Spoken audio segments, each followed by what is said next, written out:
দরুদ আর সালাম পাঠ করার মাধ্যমে আমরা আলোচনায় যাচ্ছি। এটা যেহেতু রাজনৈতিক মঞ্চ নয়, এটা কোরআনের তাফসীরুল কোরআন মাহফিল লিখে দিয়েছি। কোরআনে কারিমে আল্লাহ রাব্বুল আলামিন যে কথাগুলো দিয়েছে, এর ভেতরে যেমন পরিবার নীতি আছে, এর ভেতরে যেমন ব্যক্তিগত জীবনের কথা আছে, ঠিক ওই রকম সমাজনীতি, রাজনীতি, অর্থনীতি, আন্তর্জাতিক নীতি, সব কথা আল্লাহ তিবিয়ানাল লিকুল্লি শাই খুলে খুলে বর্ণনা দিয়েছে। তার ভেতরে আজকের তেলাওয়াতকৃত আয়াত তাফসীর আকারে কথা বলার জন্য আমরা পড়েছি। যেহেতু পরিবেশ আমাদের অনুকূলে না, বৃষ্টি হচ্ছে দেখতে পাচ্ছি, যেখানে ছিলাম ওই জায়গার পরিবেশটা নষ্ট হয়ে গেছে।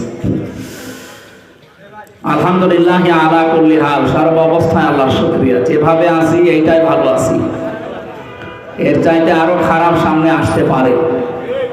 খারাপ কিছু যেন সামনে আমাদের না আসে, এই জন্য আল্লাহর দরবারে দোয়া করছি, আল্লাহ যেন আমাদের সামনের জীবনটা কোরআনের রঙে রঙিন হওয়ার তৌফিক দেন, আমিন। সূরা নাহাল থেকে একটা আয়াতের অংশ বিশেষ পড়েছি।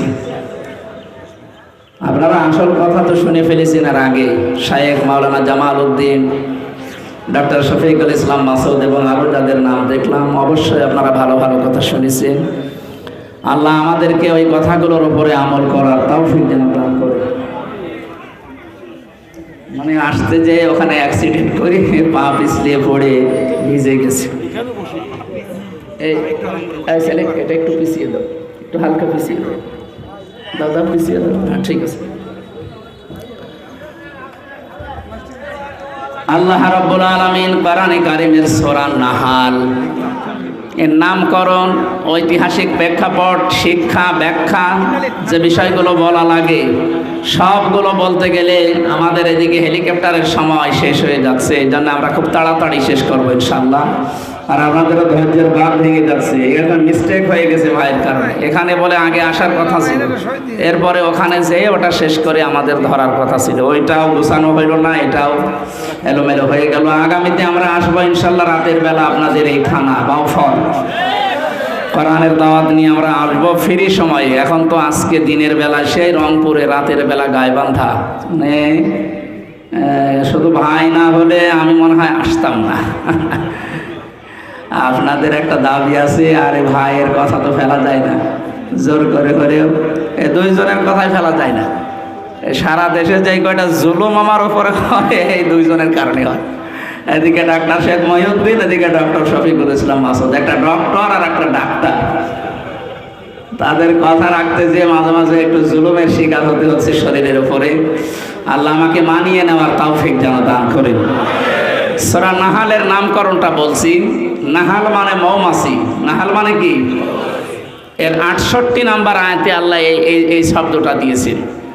আল্লাহ আমাকে শিক্ষা দিতে চেয়েছেন আমাদেরকে। আওহা রাব্বুকা ইলান নাহলি আনিত্তাখিযি মিনাল জিবালি বুয়ুতা ওয়া মিনাশ শাজারি ওয়া মিম্মা ইয়ারিশুন।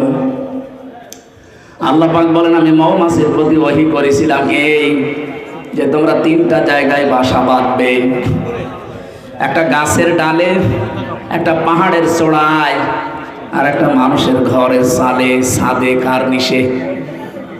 হে নবী, আপনি লক্ষ্য করে দেখবেন, সেই দিন আমি আদেশটা তাদেরকে দিয়েছি, ওই দিন থেকে শুরু করে আজ পর্যন্ত, এখান থেকে কিয়ামত পর্যন্ত মৌমাছিরা এই 3টা জায়গা ছাড়া আর কোনো জায়গায় বাসা বাঁধে না। এখান থেকে আমাদের মতো মানুষ যারা, তাদের শিক্ষা কি? এই 3টা জায়গা ছাড়া দেখেন এরা কোনো জায়গায় বাসা বাঁধে না। একটা আদেশ মেনে চলবে ইলা ইয়াউমিল কিয়ামা, কিয়ামত পর্যন্ত। আল্লাহ আমাদের প্রতিও আদেশ দিয়েছেন কোরআনে কারিমে 500 কত, ওদের একটা আদেশ দিয়েছেন, ওরা মেনে চলছে, ওদের কোনো সমস্যা নেই। কিয়ামত পর্যন্ত আমাদের উপরে 500 আয়াত আল্লাহ দিলেন। আমরা যদি মেনে চলতে পারতাম, আমাদের ভেতরেও সমস্যা থাকতো না। আমাদের আল্লাহর কথার উপরে ওই বিশ্বাস, ভরসা এখনো আসে নাই, এই জন্যে আমাদের এত সমস্যা। সূরা নাহালের এইরকম গুরুত্বপূর্ণ একটা সূরা থেকে আমরা একটা আয়াতের অংশ বিশেষ পড়লাম। 2টা বিষয় আল্লাহ নবীদের কাজ দিয়েছিলেন বলে ঘোষণা দিলেন। আল্লাহ পাক বলেন, লাকাদ বাআসনা ফি কুল্লি উম্মাতির রাসূলা। প্রত্যেকটা জাতির ভেতরে আমি রাসূল পাঠিয়েছিলাম। আনি'বুদুল্লাহা ওয়াজতানিবুত তাগুত। দুনিয়ায় যত নবী আর রাসূল পাঠিয়েছে স্ব জাতির কাছে তারা দুইটা আহ্বান জানিয়েছে। এক নম্বরে জাতির লোককে তারা জানিয়েছে আল্লাহর ইবাদত করো, দুই নম্বরে তাগুত ছেড়ে দাও।